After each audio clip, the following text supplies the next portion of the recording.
Hello, नमस्कार। आप सबका स्वागत है आपकी अपनी दक्षता टीचिंग अकेडमी में। तो आज का वीडियो बहुत ज्यादा स्पेशल है क्योंकि मैंने 2017 में जो पेपर ऑलरेडी एचटाट में आया हुआ है उसका रीजनिंग सेक्शन को मैं यहाँ पे डिस्कस करने वाली हूँ। तो आइए वीडियो स्टार्ट करते हैं।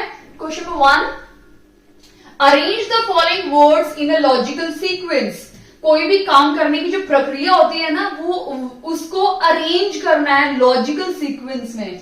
तो यहाँ पे हमें क्या दिया हुआ है? कटिंग, ठीक है, कटिंग यानी काटना। सेकंड है वेयरिंग यानी पहनना। उसके बाद क्या है? मार्किंग या मार्क करना किसी भी चीज को। फोर्थ है मेजरिंग एंड स्टिचिंग, मेजरिंग। और फिफ्थ है स्टिचिंग। अगर आप इन सब चीजों को देखोगे तो जब भी हम कोई भी चीज स्टिच करते हैं या कोई भी कपड़ा सीलते हैं उस टाइम पे ये सारे के सारे स्टेप्स फॉलो करते हैं, ठीक है। किसी भी चीज को सीलने से पहले या जब टेलर उसको सीलना स्टार्ट करता है, जब आप उस टेलर को कपड़ा देते हो तो आप उसको बोलते हो कि मेरी सलवार या मेरा सूट इसमें सील दीजिए या मेरा कोई गाउन सील दीजिए। तो सबसे पहले वो क्या करेगा? आपका मेजर करेगा, आपका मेजरमेंट लेगा और कपड़े को मेजर करेगा कि क्या उतने कपड़े में आपका जो भी बताया हुआ चीज है वो सिल जाएगी या नहीं सिल जाएगी। तो सबसे पहले क्या होता है? मेजर होता है। कोई भी चीज को हम क्या करते हैं? मेजर करते हैं कि क्या आपकी मेजरमेंट और इस कपड़े के अनुसार आपकी वो चीज सिल जाएगी या नहीं सिलेगी। तो सबसे पहला स्टेप होता है मेजरिंग। अब मेजर कर लिया और टेलर ने बता दिया कि अच्छा आपका इस कपड़े में आपका सिल जाएगा और एक किसी बच्चे का भी साथ में सिल जाएगा, ठीक है। तो आप एक बच्चे के लिए भी बोलते हो कि ठीक है ये मेरा बच्चा है, इसकी भी सिल दीजिए, यानी बेटी होती है तो हम सिलवा लेते हैं। ये मेजरिंग करने के बाद फिर क्या होता है? मार्किंग होती है, ठीक है। हम मार्क करते हैं इतना सेंटीमीटर इतना सेंटीमीटर, ठीक है। मार्किंग करने के बाद क्या होता है? कटिंग की जाती है उस कपड़े की, कटिंग की जाती है। फ्रॉक या पैंट या शर्ट कुछ भी बना रहे हैं उसकी क्या होती है? कटिंग की जाती है। कट करने के बाद उसको क्या किया जाता है? स्टिच किया जाता है, सीला जाता है मशीन की हेल्प से। और सिलने के बाद जब वो कपड़ा रेडी हो जाता है बन के, उसके बाद हम उसको पहनते हैं, ठीक है। यानी इसका जो सीक्वेंस है वो कैसे है?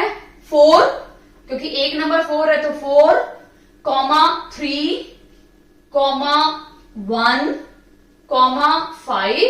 5, 2। तो ये हमारा एक लॉजिकल सीक्वेंस है। तो ऑप्शन में कौन सा हमारा मैच कर रहा है? बी ऑप्शन हमारा इससे मैच कर रहा है, ठीक है। यानी बी हमारा राइट आंसर है। ओके, अब हम नेक्स्ट क्वेश्चन स्टार्ट करते हैं। नेक्स्ट क्वेश्चन क्या है? अब क्लॉक शोज टाइम, एक घड़ी है जो हमें टाइम दिखा रही है। कितना दिखा रही है? 4:30, ठीक है। तो ये हमारी आवर हैंड है, घंटे वाली सुई, और ये हमारी मिनट वाली सुई है। और ये कितना बजा रही है? 4:30 घंटे, ठीक है।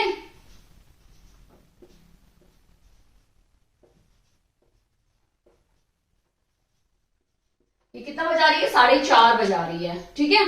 और कुछ में क्या बोला है? If the hand of the minute is in east. अगर ये जो हैंड वाला मिनट का जो हैंड है, यानी ये जो मिनट की जो सुई है, अगर ये ईस्ट डायरेक्शन में है, ठीक है, तो हमें किसकी निकालनी है? हमें इस आर निडल की डायरेक्शन निकालनी है कि ये किस डायरेक्शन में होगा। बहुत सिंपल है, इसको करने के 2 तरीके होते हैं, ठीक है। तो सबसे पहले हम डायरेक्शंस देख लेते हैं कि डायरेक्शंस क्या क्या होते हैं। इससे पहले मैंने आपको समझाया है नॉर्थ, साउथ, वेस्ट और ईस्ट, और साथ में 4 कार्डिनल डायरेक्शंस भी होते हैं। ये तो मेन डायरेक्शन हो गए, इसके साथ हमारे 4 कार्डिनल डायरेक्शंस होते हैं।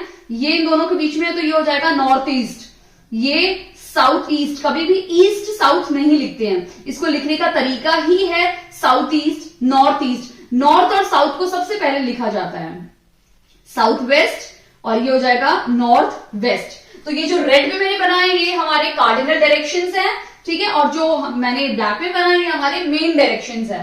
अब या फिर तो आप इसको देख सकते हो या नॉर्थ बना सकते हो, ठीक है। ये साउथ हो जाएगा तो ये कितने डिग्री मूव हुआ है उससे निकाल सकते हो।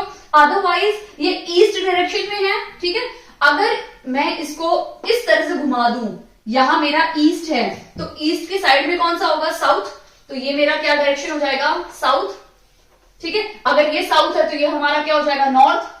अगर ये ईस्ट है तो ये हमारा क्या हो जाएगा, वेस्ट।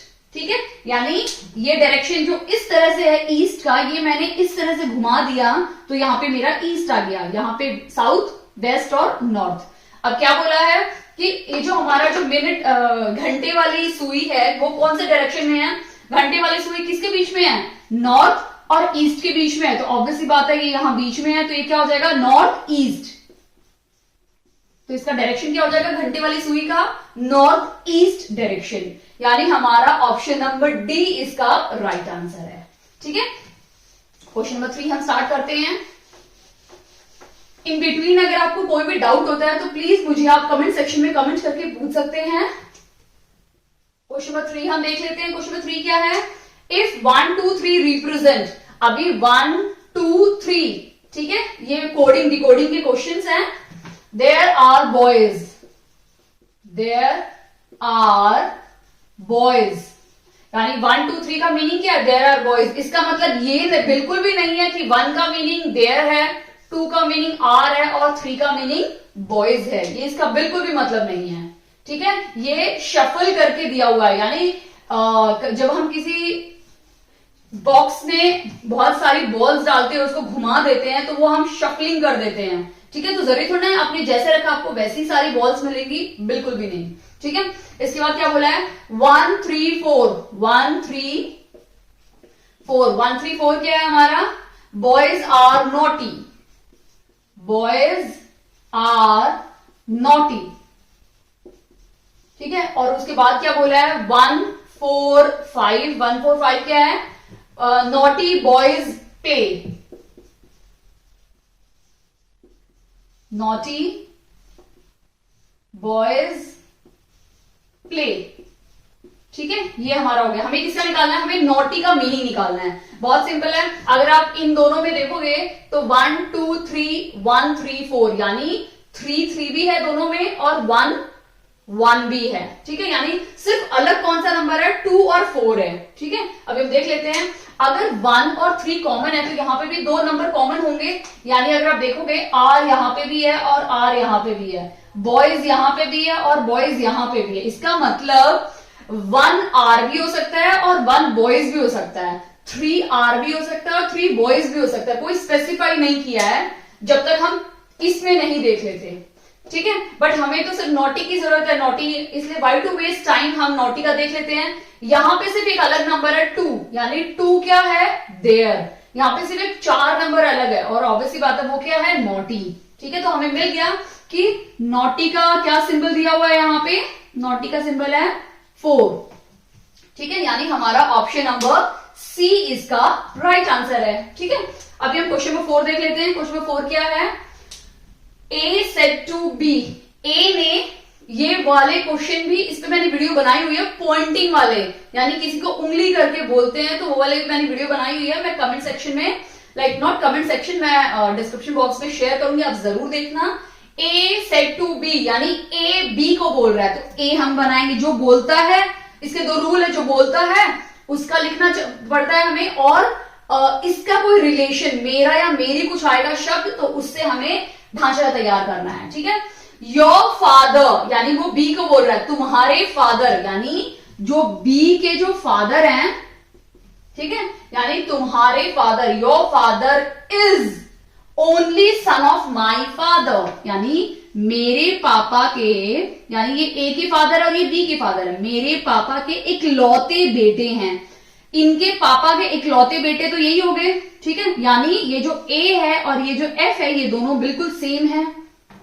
ठीक है, यानी ये इसी के फादर के बारे में बात कर रहे हैं, इसका मतलब ए, यहां पे इसका फादर, ए का फादर बन जाएगा और यहां पे नीचे बी आ जाएगा। अभी हमें ये निकालना है ए और बी में क्या रिलेशन है। ऑब्वियसली बात है ये इसका फादर है तो हमने प्लस नहीं डाला। ठीक है, ये भी फादर था तो ये भी प्लस है, तो बी का ये क्या हो जाएगा, फादर हो जाएगा। ठीक है, और ये ए की क्या है, बी, बेटी बेटा मेंशन नहीं किया है क्योंकि यहाँ पे कोई भी सिंबल नहीं लिखा है, तो बेटा भी हो सकता है और बेटी भी हो सकती है। ऑप्शंस देख लेते हैं, ग्रैंडफादर, ग्रैंडसन, ग्रैंड डॉटर, बिल्कुल नहीं, फादर इसका राइट आंसर, यानी ऑप्शन डी इसका करेक्ट आंसर है। ओके, अभी क्वेश्चन नंबर 5 हम स्टार्ट करते हैं।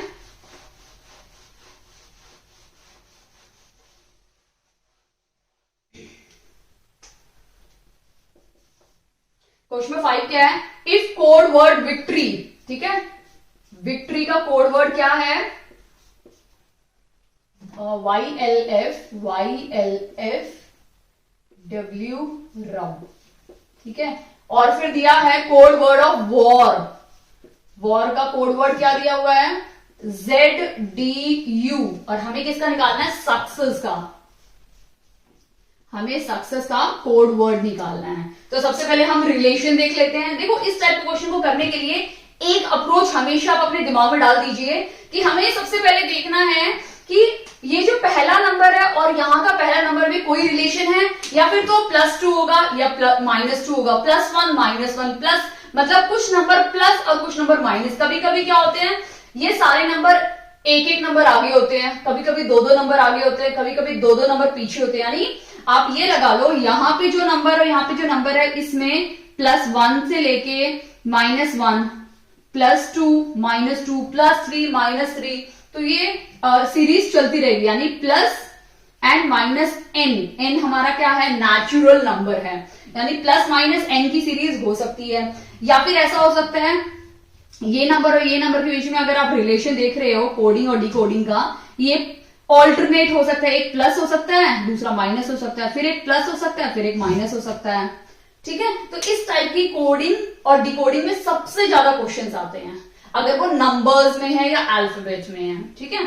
उसके बाद आप सेकेंड अप्रोच देना, पहले अप्रोच आपको इसी को देना है, ठीक है। बाकी आप मेरी वीडियो देख लीजिए, इस पे मैंने बहुत अच्छी सी वीडियो बनाई हुई, आपको काफी हद तक समझ में आएगा। अगर हम यहाँ पे देखते हैं तो V के बाद कितने नंबर के बाद W आ रहा है, +3 के बाद, V के बाद WXY, ठीक है, यानी V के बाद क्या आ रहा है, WXY, 1 2 3, यानी यहां पे कितना जंप हुआ, +3 का जंप हुआ, ठीक है।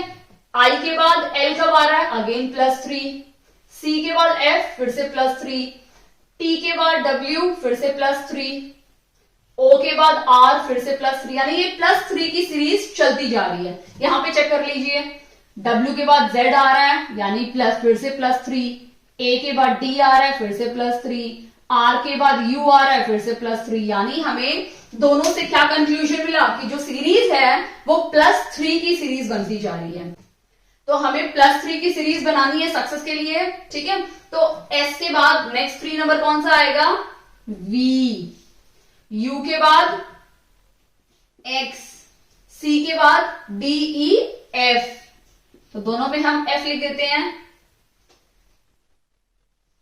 F G H, E के बाद क्या आ रहा है H, और S के बाद क्या आएगा V V, ठीक है। तो ये हमारा फाइनल आंसर है। अभी हम चेक कर लेते हैं, ऑप्शन ए में लास्ट में W है, ऑप्शन बी इसका राइट आंसर है, ठीक है। यानी हर एक नंबर में अगर आप देखोगे तो हमने क्या किया है, +3 हर एक नंबर के, हर एक अल्फाबेट के साथ किया है, ठीक है। आई होप आपको अच्छे से समझ में आ गया है। अब हम नेक्स्ट क्वेश्चन देखते हैं, क्वेश्चन नंबर 6,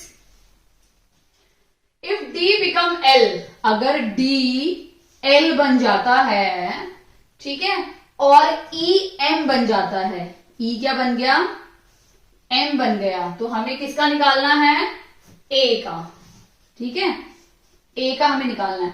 D के बाद L कितने नंबर के बाद आ रहा है, 8 नंबर के बाद आ रहा है, E F G H I J K L, यानी 8वां नंबर आ रहा है, ठीक है। वैसे ही E के बाद M क्या आ रहा है, फिर से 8 नंबर आ रहा है, यानी दोनों में क्या पैटर्न है, +8 का पैटर्न है, तो वही पैटर्न हम A में लगाएंगे। जब हम A में +8 ऐड करेंगे तो हमें आंसर मिलेगा I।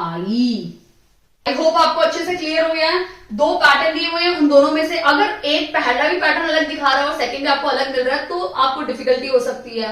कभी कभी क्या होता है, जस्ट टू कंफ्यूज करने के लिए इस टाइप के पैटर्न भी देते हैं, बट अगर आपको फर्स्ट 2 पैटर्न में सेम पैटर्न दिख रहा है, फर्स्ट 2 जो भी क्वेश्चन में कोडिंग डिकोडिंग दी हुई है, तो आपको थर्ड में भी वही सेम पैटर्न अप्लाई करना है, यानी ऑप्शन बी इसका राइट आंसर है। ओके, क्वेश्चन नंबर 7 हम देख लेते हैं।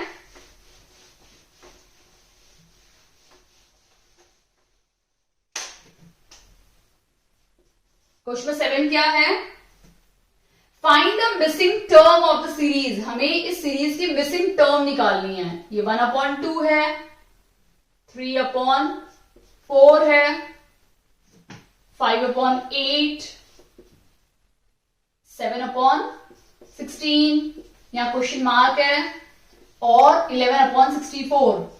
ठीक है, ये हमारी सीरीज है। अगर आप इस सीरीज को ध्यान से देखोगे तो आप एक चीज नोटिस करोगे, ये 1 है, इसके बाद +2 किया तो 3 बन गया, फिर से +2 किया तो 5 बन गया, फिर से +2 किया तो 7 बन गया। तो ऑब्वियसली बात है फिर से एक +2 ही आएगा। अगर हम इसमें एक और +2 कर देते हैं तो हमारे पास क्या सीरीज आ जाएगी, 9, और 9 के बाद फिर से +2 किया तो हमें क्या मिल गया, 11। यानी हमारा जो 9 है वो बिल्कुल सही है। ठीक है, अभी नीचे की सीरीज देख लेते हैं। 2 का डबल हो गया। ठीक है, 2 + 2 डबल हो गया ना नंबर, तो 4 मिल गया। ठीक है, और यहां पे भी डबल हो रहा है, यानी 4 + 4 क्या हो रहा है, 8 डबल हो रहा है। यहां पे क्या हो रहा है, 8 + 8 16। तो इसका मतलब 16 नेक्स्ट नंबर जो होगा वो क्या होगा, 16 + 16 होगा। 16 + 16 क्या हो जाएगा, 32। ठीक है, और नेक्स्ट नंबर क्या होगा, 32 + 32। ऑब्वियसली बात है 32 + 32 हमारा क्या आ रहा है, 64 आ रहा है। यानी हमारा जो आंसर है वो क्या है, 9/32, यानी 9/32 हमारा करेक्ट फ्रैक्शन है। कौन सा ऑप्शन है, ऑप्शन बी हमारा राइट आंसर है। आई होप आपको अच्छे से समझ में आ गया ये कैसे करना है। अब हम क्वेश्चन नंबर 8 देख लेते हैं। क्वेश्चन नंबर 8 में क्या दिया हुआ है, if the radius of a circle is 50% decrease. ठीक है, ये हमारा सर्कल है जिसका रेडियस क्या है, r। ठीक है, ये पहला सर्कल है। इसके बाद क्या हुआ है, हमारा सर्कल का जो रेडियस है वो 50% कम हो गया। ठीक है, अगर रेडियस 50% कम हो गया तो हमें एरिया निकालना है कि एरिया कितना कम हो गया। ऑब्वियसली बात है, अगर आप एरिया का फॉर्मूला देखोगे तो πr² है। अगर रेडियस कम होगा तो ऑब्वियसली बात है एरिया भी कम होगा, क्योंकि एरिया और रेडियस दोनों क्या हैं, डायरेक्टली प्रोपोर्शनल हैं। अगर एक चीज कम होती है तो ऑब्वियसली बात है ये भी चीज क्या होगी, कम होगी। अगर रेडियस बढ़ेगा तो एरिया भी क्या होगा, हमारा बढ़ेगा, क्योंकि दोनों डायरेक्टली प्रोपोर्शनल है। और ये जो पाई है, ये पाई हमारी क्या है, कांस्टेंट टर्म है।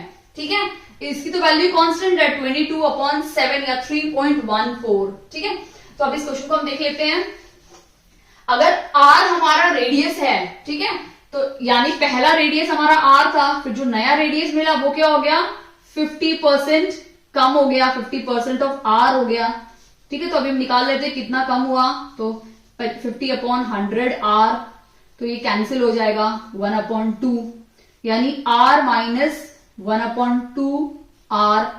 जब ये 1 है इसके पास, 1 में से हाफ माइनस होगा, ये r बाहर ले लेते तो हमारे आंसर क्या मिलेगा, ½ r।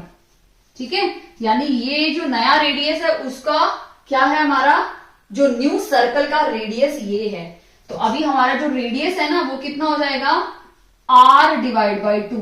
पहले कितना था, r था, अभी क्या हो गया, r/2। क्लियर। अभी हम क्या करेंगे, एरिया निकाल लेते हैं इनका। तो पहले वाले का एरिया क्या है, πr², और दूसरे वाले का एरिया क्या है, πr², यानी r/2 होल स्क्वायर हो जाएगा। ये πr² है, ये क्या हो जाएगा, πr²/4। यानी अगर आप इसमें देखेंगे तो पाई तो सेम वैल्यू है, r भी है, यानी यहां पे कितना कम हो रहा है, 1/4। ठीक है, तो हम इसका क्या करेंगे, 1 - 1/4 कर लेते हैं, तो हमें क्या मिलेगा, 4 LCM -1 और 4 - 1 क्या हो जाएगा, 3/4 πr²। ठीक है, ये हमारी न्यू वैल्यू आ गई। लेकिन क्वेश्चन में क्या पूछा है हमें, then how much is area of circle decrease. तो अगर परसेंटेज में नहीं पूछा होता तो ये हमारा राइट आंसर है कि इतना एरिया हमारा कम हो गया। बट क्योंकि परसेंटेज में पूछा है तो हम परसेंटेज में निकाल लेते हैं। अगर आप देखोगे 3/4, देखो 4 को हम लिख सकते हैं ना 1, 4/4 को हम लिख सकते हैं 1, तो ये तो हो गया 100%। ठीक है, 1/2 क्या हो जाएगा, 50%, 3/4 क्या हो जाएगा, 75%। ठीक है, 75% होगा ना ये, तो ये हमारा कितना डिक्रीज हो जाएगा, 75% इसका राइट आंसर है। आप ऐसे भी कर सकते हो। एक और मेथड है, आप इसको फॉर्मूले की तरह भी कर सकते हो। 3/4 pi R square divide by total pi R square into 100, आप इस तरह भी कर सकते हो। तो ये दोनों कैंसिल हो जाएंगे, तो क्या बचेगा हमारा 3/4 इंटू 100। 4 2 8 एंड 25 3 75%। तो इस तरह से करोगे तो भी आपका 75% आएगा, और अगर आप इस तरह से निकाल लोगे लॉजिकली 3/4 हमारा 75% होता है, क्योंकि 3/4 कितना हो जाएगा, ये 4 हैं उनमें से 3 कवर हो गए हैं, तो 3 कवर का मतलब क्या होता है, ऑब्वियसली बात है 75% है। 25 25 25 25 तो 75 हो गया। तो आप ऐसे भी कर सकते हो और उसको दूसरे तरीके भी कर सकते हो। ठीक है, आई होप आपका अच्छे से समझ में आ गया है। अब हम नेक्स्ट क्वेश्चन देखते हैं, question number 9। A train of length, एक ट्रेन है जिसकी लेंथ है 1 किलोमीटर। ठीक है, ट्रेन तो काफी बड़ी होती है, तो उसकी पूरी लेंथ क्या है, 1 किलोमीटर के बराबर है। Is running on a speed of, और वो कितनी स्पीड से चल रही है, 60 किलोमीटर पर आवर की स्पीड से चल रही है। ठीक है, train enters in a tunnel, फिर ये जो ट्रेन है ना, ये एक ऐसे बड़े से टनल के अंदर घुसती है। ठीक है, जो टनल की जो डिस्टेंस है ना, वो भी 1 किलोमीटर है, और जो ये ट्रेन घुस रही है इसका भी डिस्टेंस कितना है, 1 किलोमीटर है। ठीक है, how much time will train take to completely out of the tunnel, इस पूरे टनल से बाहर निकलने के लिए वो ट्रेन कितना समय यानी कितना टाइम लेगी। ठीक है, हमारे पास क्या डिस्टेंस है, तो हम टोटल डिस्टेंस निकाल लेते हैं। 1 + 1 क्या हो जाएगा हमारा, 2 किलोमीटर टोटल डिस्टेंस हो गया। ठीक है, स्पीड हमें दी हुई है 60 किलोमीटर पर आवर में हमें स्पीड दी हुई है। डिस्टेंस दिया हुआ है 2 मीटर, स्पीड दी हुई है, और हमें क्या निकालना है, हमें टाइम निकालना है। अगर हम इसको वैसे भी हम निकाल सकते हैं, क्योंकि किलोमीटर तो हमें आंसर जो टाइम मिलेगा वो आर में मिलेगा, लेकिन यहाँ पे अगर आप ऑप्शंस में देखेंगे तो मिनट में भी दिया हुआ है। ठीक है, तो हम मिनट में पहले चेंज कर लेते हैं सबको, तो इसको हम किस में चेंज करेंगे, मीटर में चेंज कर लेते हैं, और इसको हम मिनट में चेंज कर लेते हैं। ठीक है, तो डिस्टेंस कितना हो जाएगा, 1 kilometre is equal to how many metre, मैं आपको इससे पहले समझाया था 1000 मीटर होता है। ठीक है, वो आपको आई थिंक वो टेबल याद होगा, millimetre, centimetre, decimetre, metre, decametre, hectometre and kilometre. ठीक है, हमारा किलोमीटर कहां पे है, सबसे बड़ा होता है किलोमीटर। अब किलोमीटर यहां पे है, इसको कितना मीटर के पास आना है, तो मैंने क्या बोला था कि आपको एक रूल याद रखना है, लेफ्ट साइड में हमेशा बड़ी डिजिट लिखनी यानी किलोमीटर, और राइट साइड में आपको छोटी यूनिट लिखनी यानी मीटर। ठीक है,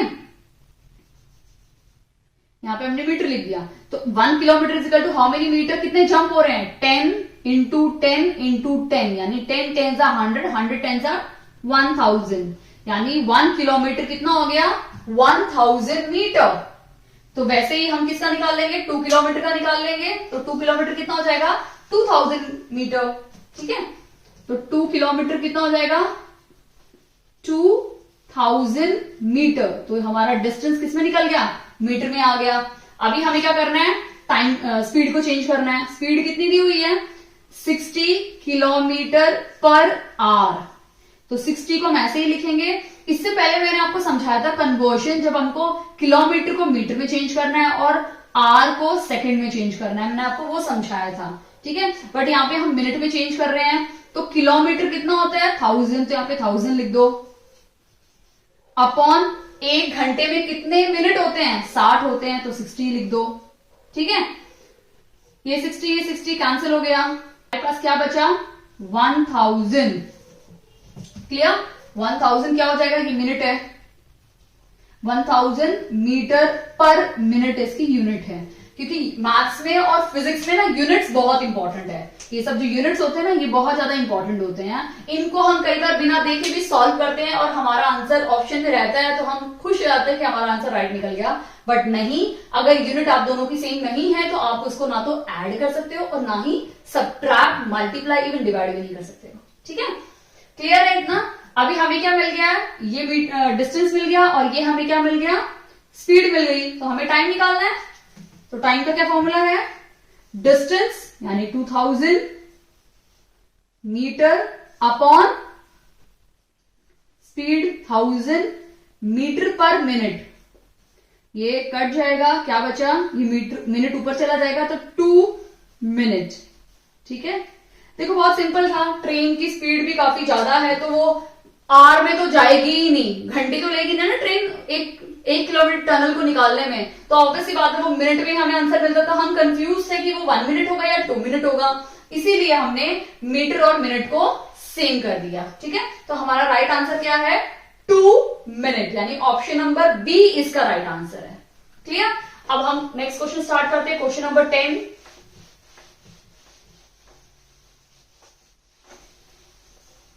क्वेश्चन नंबर 10 बहुत इजी है।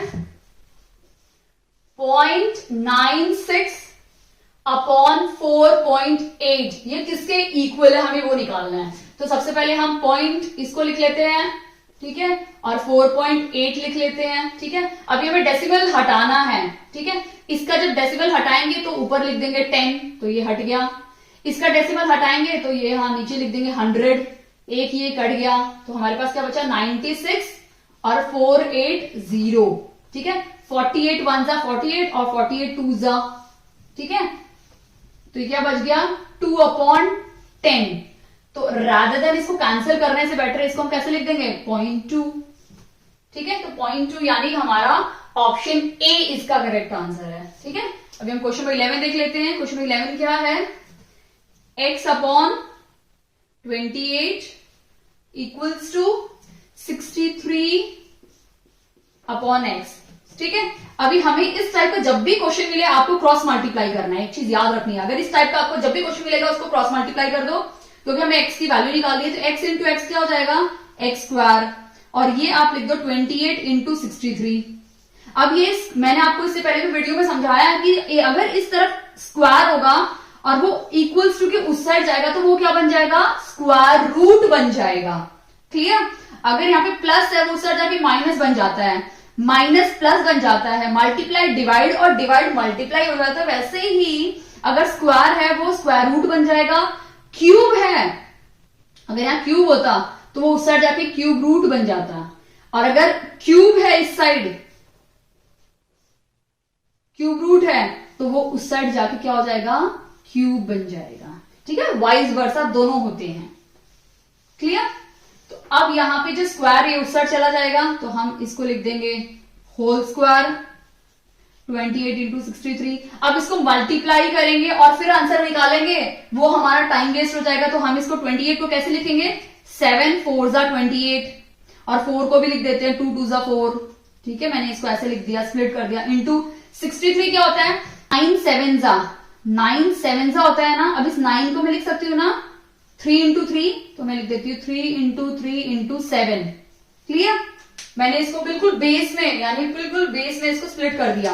अब ये दोनों एक पेयर बन गए, ये दोनों एक पेयर बन गए, और 7 और 7 एक पेयर बन गए। तो एक एक पेयर ऑब्वियसली तो बाहर आ जाएगा। तो क्या हो जाएगा इसका आंसर, 7 बाहर आ गया, एक 2 बाहर आ गया और एक 3 बाहर आ गया। 7 2 जा 14 एंड 14 3 जा 42। ठीक है, तो 42 इसका राइट आंसर है, यानी ऑप्शन नंबर डी हमारा करेक्ट आंसर है। आई होप आपको अच्छी समझ में आ गई। इस टाइप के क्वेश्चन ना हम बहुत मार्क्स ले सकते हैं। ठीक है, मतलब हम मार्क्स छीन सकते हैं पेपर के अंदर से। बस हमें थोड़ी कैलकुलेशन फास्ट करनी है और ध्यान देना है कि हमारा आंसर हम जो भी कर रहे हैं वो सही करें। कई बार पैनिक होकर गड़बड़ भी हो जाती है। ठीक है, अभी हम क्वेश्चन नंबर 12 देख लेते हैं। देखो, अगर आप नोटिस करोगे तो क्वेश्चन नंबर 12 जो क्वेश्चन है ना वो हर एक एग्जाम में, मैंने इससे पहले भी क्वेश्चन सॉल्व किए हैं, क्वेश्चन पेपर 2018 का 2019 का, उसमें भी ये टाइप का क्वेश्चन बार बार रिपीट हुआ है। इसका मतलब ये बहुत इंपॉर्टेंट क्वेश्चन में से, और ये क्वेश्चन काफी बार रिपीट हो चुका, तो आने के पूरे चांसेस है इस बार के 2022 के एचटेट में। ठीक है, तो सबसे पहले हम क्या करेंगे, सबसे पहले हम नीचे वाला सॉल्व करेंगे। जो भी आंसर मिलेगा उसके साथ इसको सॉल्व करेंगे, और इससे जो आंसर मिलेगा वो हम उसके साथ लगा के सॉल्व करेंगे। तो स्टार्ट करते हैं, नीचे वाले को सॉल्व करते हैं। 2 हमारा एलसीएम आ जाएगा +2 और 2, यानी इसका आंसर क्या होगा 3/2। क्लियर। अभी जो 3/2 है तो इसको हम हटा देते हैं और यहां पे हम लिख देते हैं 3/2। ठीक है, अब जो भी नीचे का नंबर होगा ना वो डायरेक्टली ऊपर चला जाएगा, तो ये 1 हट जाएगा और यहां लग जाएगा 2। क्लियर, और ये नंबर हट जाएगा। अब हमारा क्या बन गया 1 2/3। अब इसको सॉल्व करते हैं, 3 एलसीएम है 2 और 3, यानी क्या बन गया 5/3 मिल गया। अब इस पूरे को मैं हटा के क्या लिख देती हूं 5/3। अब मैंने क्या बोला, नीचे वाला नंबर हमेशा क्या होता है ऊपर चला जाता है, क्योंकि यहाँ पे 1 है तो 1 से मल्टीप्लाई हो जाएगा, तो 3 1 3, तो यहाँ पे 1 हटा के मैं 3 लिख देती हूँ और नीचे का 3 ऊपर जा चुका है तो इसको हटा देती हूँ। तो लास्ट हमारा क्या बच गया 1 + 3/5। 5 एलसीएम हो जाएगा 3, 5 1 5, 5 और 3 8/5, यानी हमारा जो लास्ट आंसर है वो क्या है 8/5, यानी हमारा ऑप्शन सी इसका राइट आंसर है। देखो इसमें तो 1 1 1 था, कई बार कोई भी नेचुरल नंबर हो सकता है, तो आपको देख लो कि ये क्वेश्चन हर बार रिपीट हो रहा है, इसका मतलब ये क्वेश्चन आने के पूरे पूरे चांसेस हैं। ओके, अभी हम नेक्स्ट क्वेश्चन देख लेते हैं, क्वेश्चन नंबर 13।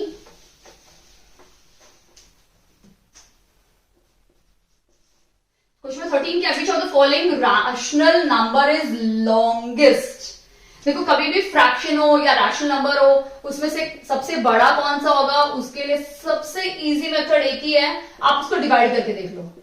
ठीक है, कम समय में जल्दी आंसर मिल जाएगा आपका 5/9। अगर हम इसको डिवाइड करेंगे तो इसका आंसर क्या हो जाएगा 0.10 हो गया, 3 3 9, सॉरी 3 3 9 और 3 3 9, यानी 0.33। इसको कैसे करेंगे 0.20 हो गया, 5 4 20। इसको कैसे करेंगे 0.40 हो गया।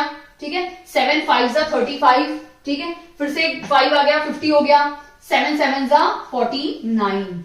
इसका देख लेते हैं 9.50 हो गया, तो 9 5 45, फिर से 5 आ गया 50 हो गया, 9 5 45।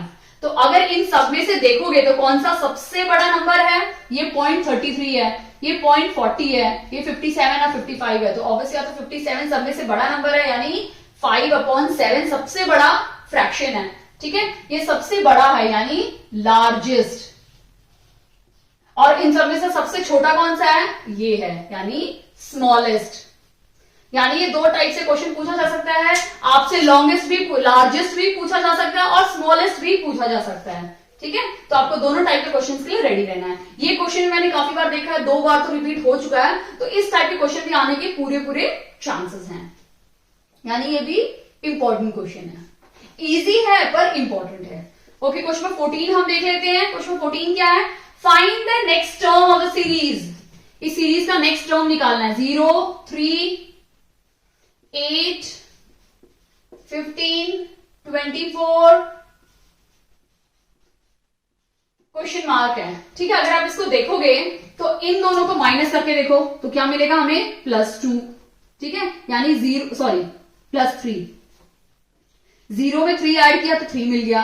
ठीक है, अभी इन दोनों को माइनस करेंगे तो हमें क्या मिलेगा +5, 5 6 7 8 हमें मिल गया। इन दोनों को माइनस करेंगे तो क्या मिलेगा +7, क्योंकि इन दोनों को जब प्लस करोगे तो 15 मिल गया। इन दोनों को माइनस करोगे तो हमें क्या मिलेगा +9, तो ऑब्वियसली बात है इन दोनों को प्लस करके हमें क्या मिलेगा 11, तो इसमें अगर 1 ऐड करोगे तो ये बन जाएगा 5 और 3 35 इसका राइट आंसर है, यानी ऑप्शन सी इसका करेक्ट आंसर है। ठीक है, क्वेश्चन 15 देख लेते हैं। क्वेश्चन 15 क्या, which of the following is a prime number.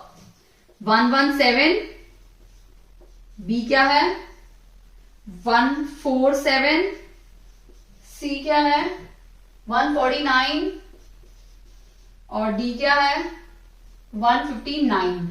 Prime number अब होते क्या है, प्राइम नंबर या हम बोल सकते हैं अभाज्य संख्याएं क्या होती हैं। अभाज्य संख्याएं वो संख्याएं होती है, प्राइम नंबर आप बोल सकते हैं जिनके 2 फैक्टर ही होते हैं, खुद का नंबर और 1। जिसके एक से ज्यादा यानी 2 से ज्यादा फैक्टर होते हैं वो फिर प्राइम नंबर नहीं होते, वो कॉम्पोजिट नंबर बन जाते हैं। ठीक है, अगर हम देखेंगे एक एग्जांपल ले लेते हैं, जैसे 1 है। ठीक है, 1 एक प्राइम नंबर है, 2 है, 2 किसके टेबल में आता है 2 1 की टेबल में आता है और 2 अपनी टेबल में आता है, यानी 2 के सिर्फ दो ही फैक्टर हैं, 1 और 2, यानी 2 भी क्या है, एक प्राइम नंबर है। नेक्स्ट देख लेते हैं 3 किसकी टेबल में आता है, 3 अपनी टेबल में ही आता है, 3 1 जा 3 और 1 3 जा 3, यानी 3 किसकी टेबल में आता है, 1 3 जा 3 और 3 1 जा 3, यानी 3 के सिर्फ दो ही फैक्टर हैं, 1 और 3, जिसके दो फैक्टर होते हैं, ठीक है, उसे हम बोलते हैं प्राइम नंबर्स या अभाज्य संख्याएं। अब 4 है, 4 का किसकी टेबल में आता है, 4 1 की टेबल में भी आता है, 2 की टेबल में भी आता है और 4 की टेबल में भी आता है, यानी 3 टेबल्स में आते हैं।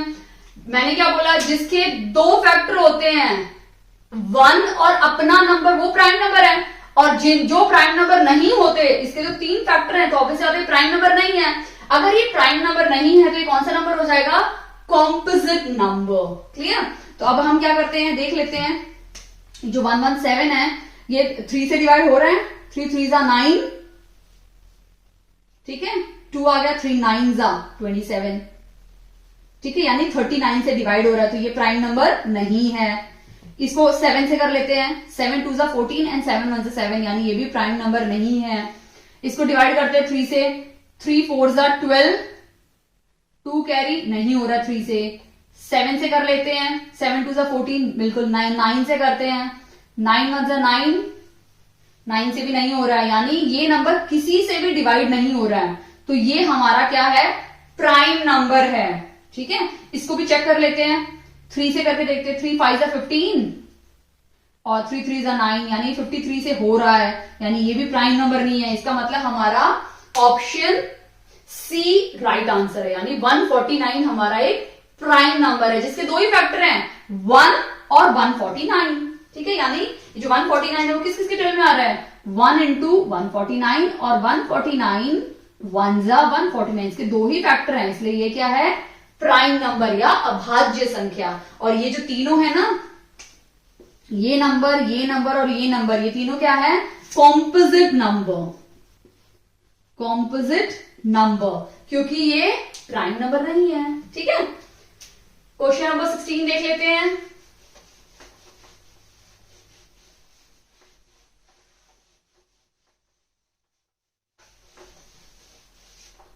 क्वेश्चन नंबर 16 क्या है, which of the following is correct, इन सब में से कौन सा राइट है। ठीक है, हम लिख लेते हैं 3/4 greater than 3/5 greater than 2/3, B C और डी।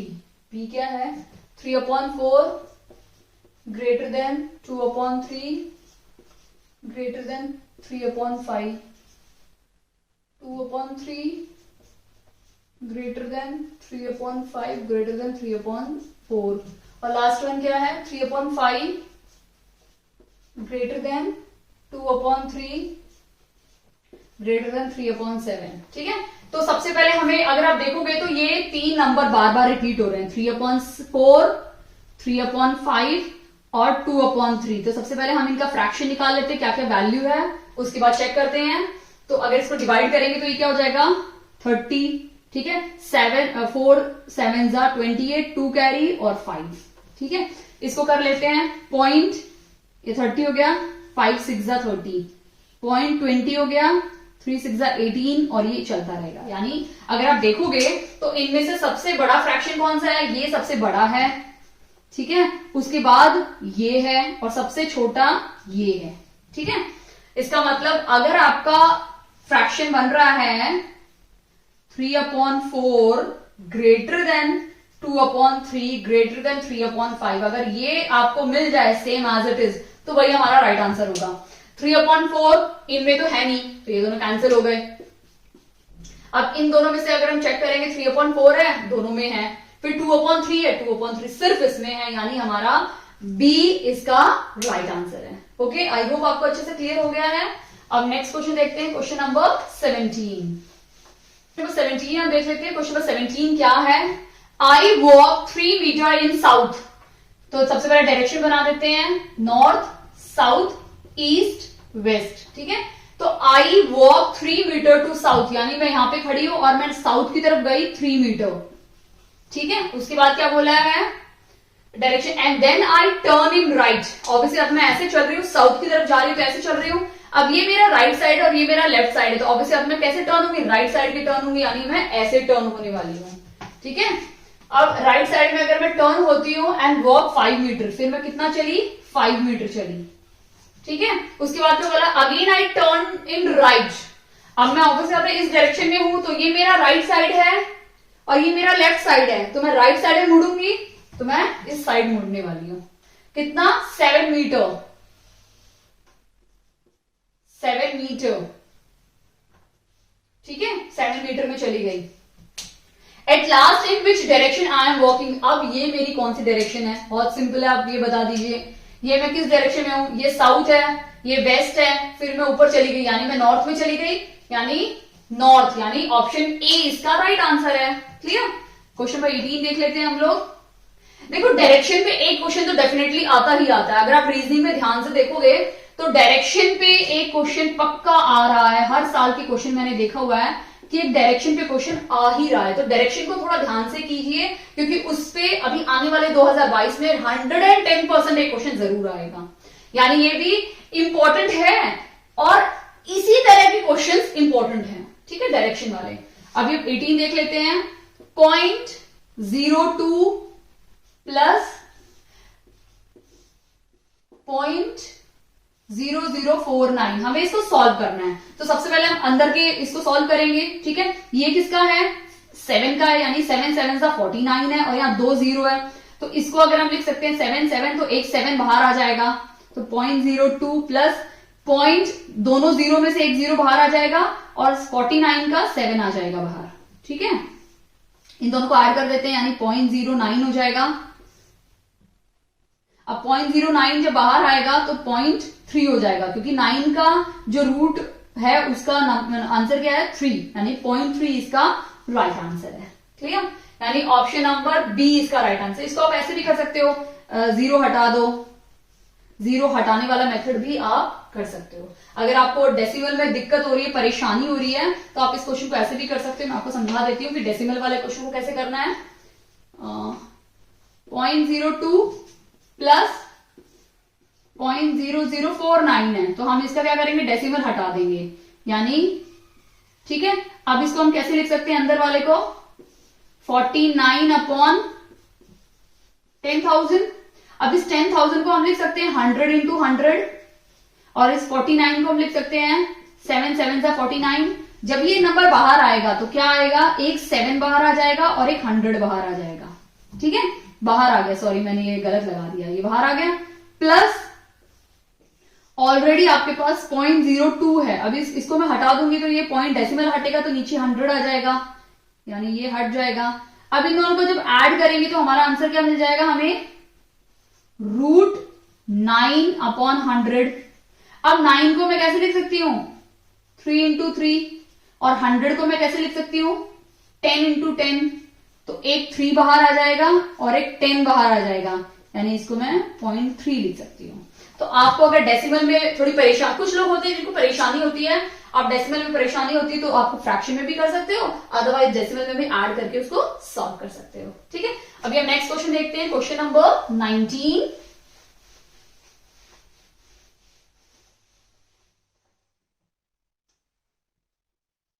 देखो लास्ट में वीडियो के एंड में मैं आपको समझाऊंगी कि किस टाइप के क्वेश्चन को आपको ज्यादा फोकस करना है एच चार्ट की प्रिपरेशन के दौरान। Clear, out of 5 friends A is shorter than B. ठीक है, यानी 5 दोस्त हैं, ए बी सी डी और ई। ठीक है, क्या बोला क्वेश्चन में, ए इज शॉर्टर, मतलब ए छोटा है बी से। ठीक है, तो हम इसको ऐसे लिख सकते हैं, यानी बी बड़ा है ना, A is shorter than B but taller than E, but वो ई से बड़ा है। क्लियर, फिर क्या बोला है, सी इज द टॉलेस्ट, यानी सी सबसे बड़ा है, तो सी यहां पे आ जाएगा, टॉलेस्ट है। ठीक है, C is the tallest and D is little shorter than A, यानी ए से सिर्फ थोड़ा ही छोटा है, क्या, कौन सा, डी। तो यानी अगर आप देखोगे डी और ई सबसे छोटे हैं, बट अगर क्वेश्चन में एक चीज अगर आप देखोगे, क्वेश्चन में पढ़ोगे कि डी इज लिटिल, थोड़ा सा छोटा है ए से, तो ई हटा के हमारा यहां डी आएगा और फिर ई आएगा। क्लियर? ये हमारी सीरीज बन गई, हाइट वाइज सारे बच्चे खड़े हो गए हैं। इसने फिर पूछा which one is the shortest one, यानी सबसे छोटा कौन सा है। तो ये सबसे शॉर्टेस्ट है और सी सबसे टॉलेस्ट है।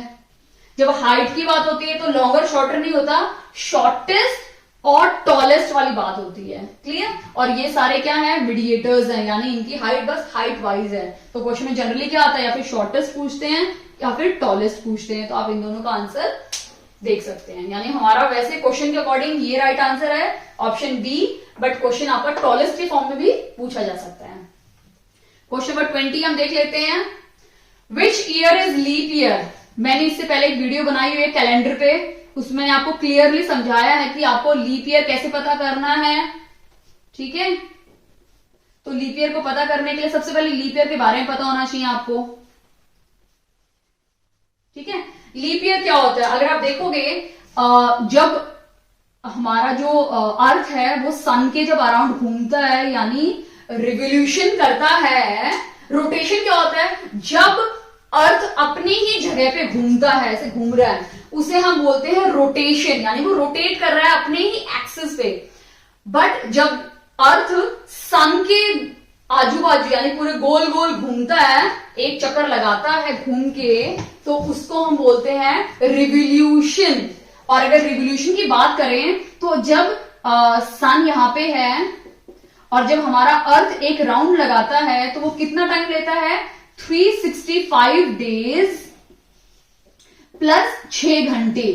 ठीक है, यानी उसके ऊपर वो 6 घंटे और लेता है। ठीक है, इस तरह से वो पहले साल घूमता है, फिर दूसरे साल भी क्या करता है, वो 365 डेज लेता है और प्लस 6 घंटे लेता है। तीसरे साल भी वो 365 डेज लेता है और फिर से 6 घंटे लेता है। और फिर चौथे साल में भी क्या करेगा, वो 365 डेज ही लेगा और क्या करेगा, 6 घंटे एक्स्ट्रा लेता है। ठीक है, तो अगर आप देखोगे तो ये 6 घंटे, ये 6 घंटे, ये 6 घंटे और ये 6 घंटे, यानी 6, 12, 18, 24, यानी 24 घंटे हो गए। 24 घंटे एक दिन बनाता है। तो जब 1, 2, 3 और ये चौथा जब ऐड होता है ना 365 डेज में, तो ये 365 डेज में प्लस होता है ये 6 घंटे, ये 6 घंटे, ये 6 घंटे और ये 6 घंटे। ये चारों 6 घंटे को ऐड करके एक 24 घंटे बनते हैं, जो एक दिन कहलाता है, एक दिन। तो ये ऐड होके 366 डेज हो जाता है। यानी हर 4 साल में एक दिन, फरवरी के महीने में, फेब्रुवरी मंथ में एक दिन एक्स्ट्रा बढ़ जाता है, वो है हमारा 29, यानी 29 फेब्रुवरी। ठीक है, इसीलिए लीप ईयर में हमारा 366 डेज हो जाते हैं और बाकी साल में हमारे सिर्फ 365 हम काउंट करते हैं। वो 6 घंटे हम हमेशा काउंट नहीं करते हैं, क्योंकि वो लास्ट में समअप होके एक दिन बना देता है हमारा एक्स्ट्रा। क्लियर? तो अगर आपको ये लीप ईयर के बारे में समझ में आ गया, तो अगर क्वेश्चन में पूछा जाता है कि कौन सा साल लीप ईयर है और कौन सा साल लीप ईयर नहीं है, क्योंकि लीप ईयर हर 4 साल के बाद आता है, तो आपको इनको 4 से ऐड करना है। आपका आंसर अगर कैंसिल हो जाता है, कोई आंसर आता है, तो वो लीप ईयर है। बट अगर कैंसिल नहीं होता तो आपका वो साल लीप ईयर नहीं है।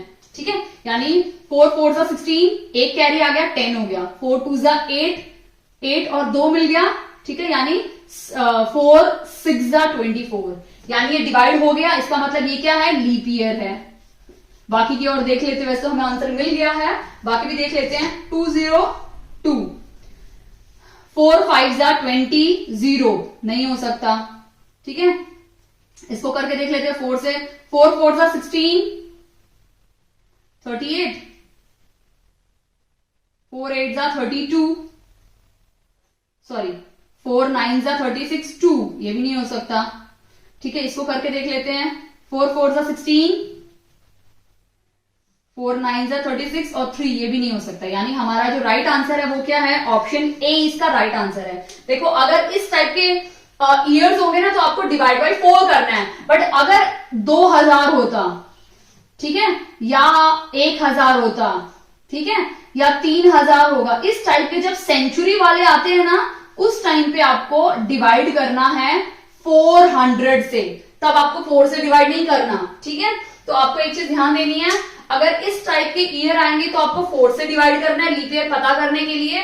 बट अगर सेंचुरी वाले नंबर्स आते हैं, सेंचुरी में ये भी आते हैं 1600, 1800, 1900, अगर ये भी आते हैं तो आपको उनको 4 से डिवाइड नहीं करना, उस टाइम पे आपको क्या करना है, उनको 400 से डिवाइड करना है, ठीक है, क्योंकि ये सेंचुरी नंबर्स हैं। क्लियर? आई होप आपको अच्छे से समझ में आ गया है कि लीप ईयर कैसे पता करना है। अगर वो सेंचुरी नंबर है तो आपको डिवाइड बाय 400 करना है, और वो ऑर्डिनरी ईयर है तो आपको डिवाइड बाय 4 करना है। क्लियर? आई होप आपको ये सारे क्वेश्चंस अच्छे से समझ में आ गए होंगे। अगर आपको कोई भी डाउट है तो प्लीज मुझे कमेंट सेक्शन में कमेंट करके बताइए।